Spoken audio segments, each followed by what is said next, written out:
What does happy sound like to you? What does happy sound like? Hello, I'm Kate Cocker, and this is your Everyday Positivity. Sound is one of the most underestimated and understimulated, I want to say, senses. Let me just put it to you like this. You know, when you move into a house for the first time and you walk into a room and there's no sofa in there, no bookcases or anything, it's just an empty room. Walls are bare, floors bare, it's echoey. It sounds really distant. The walls feel a really long way away. And that's because when your brain works out spaces and things like that from sound. In that empty room, there's no coziness and there's no warmth. It feels cold and it feels lonely and it feels empty. And then when you put your sofa in, your carpet down, the curtains up, you put the soft furnishings in, you put the bookcases in, all of that, the sound starts to deaden, the echo goes away, and that brings that feeling of the sound closer to you, the room feels closer to you, and you feel cozy. It feels good to be in those rooms where it's less echoey.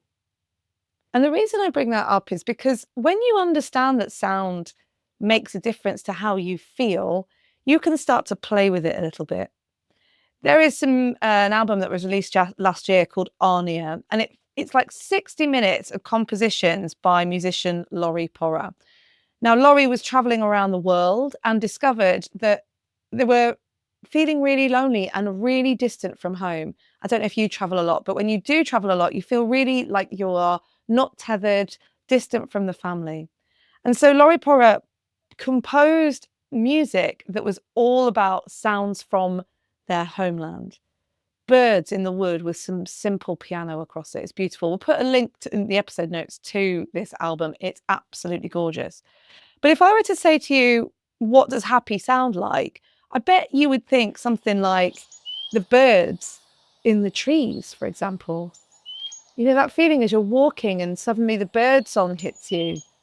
And I know at the moment, one of the things that we're really noticing is that as the light's coming back in the UK, the bird song is getting to a place where you hear it. And it's so marvelous, that bird song in the morning.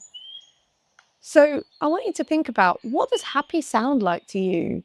And how can you make it something that impacts you on a day-to-day basis?